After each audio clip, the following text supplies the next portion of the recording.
परिवार के लिए समय। एक शिक्षाप्रद कहानी। हर रात की तरह आज भी मैं देर रात घर पहुंचा। हमेशा से कोई भी गलत आदत ना होने के कारण कॉलोनी में कोई भी मुझे देर रात आने पर गलत नजरों से नहीं देखता था।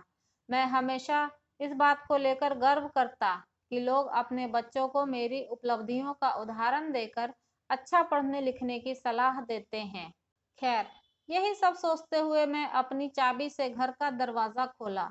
हालांकि मुझे पता था कि जब तक मैं घर नहीं पहुंचता तब तक दीप्ति को नींद नहीं आती थी, पर मैं अपने 5 साल के बेटे आदि को नींद से नहीं जगाना चाहता था।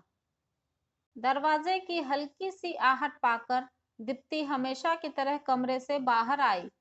तब तक मैं मुंह हाथ धोने बाथरूम की तरफ जा चुका था और हमेशा की तरह दीप्ति खाना गर्म करने किचन में चली गई। हर रोज ऐसा ही होता था। सुबह घर से निकलने के बाद हम रात को खाने पर ही मिलते। दीप्ति को इस तरह की जीवन शैली से कोई समस्या नहीं थी। एक हाई क्लास सोसाइटी में अपनी साख बनाने के लिए हर किसी को इस हद तक की मेहनत करना ही होता है। आदि सो गया? खाना खाते हुए मैंने दीप्ति से पूछा। हाँ, काफी देर से आपका इंतजार कर रहा था, लेकिन फिर इंतजार करते करते ही सो गया। दीप्ति ने शिकायत भरे लहजे से कहा। लेकिन हर बार की तरह मैंने मुस्कुराकर बात को टाल दिया। रात को देर से सोने के कारण हर रोज मैं सुबह देर से ही उठता था, लेकिन जब तक मैं उठता तब तक आदि स्कूल चला जाता था। आदि की हमेशा शिकायत रहती कि मैं उसे कभी बाहर घुमाने नहीं ले जाता और शायद इसी बात को लेकर वो मुझसे नाराज भी था। हमेशा की तरह मैंने उठकर दीप्ति को आवाज लगाई और बाथरूम में घुस गया। थोड़ी देर में ही दीप्ति नहाने के लिए गर्म पानी ले आई। तुम नहीं होती तो मेरा क्या होता? हमेशा की तरह मैंने पानी की बाल्टी लेते हुए अपना घिसा पिटा डायलॉग मारा और हमेशा की तरह ही दीप्ति मुस्कुराते हुए खाने की तैयारी करने किचन में चली गई। खैर, दफ्तर के लिए तैयार होकर जब मैं खाने के टेबल पर आया तो आदि मुंह फुलाए बैठा था। क्या बात है जनाब, आज स्कूल नहीं गए? मैंने प्यार से आदि के बालों पर हाथ घुमाते हुए बोला।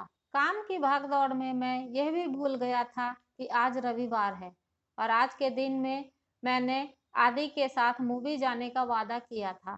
लेकिन आज तो मुझे बैठक के लिए दफ्तर जाना था। मुझे दफ्तर जाता देख आदि को अपना फिल्म का प्लान खतरे में पड़ता दिखाई दे रहा था और शायद इसीलिए वो मुझसे गुस्से से बात कर रहा था। पापा, आप 1 घंटे के कितने पैसे कमा लेते हो? अचानक आदि ने पूछा। आदि ने पहले कभी इस रवैये से मुझसे बात नहीं की थी। शायद गुस्से में उसने ऐसा कह दिया। लगभग 1,000 रुपये, मैंने कहा।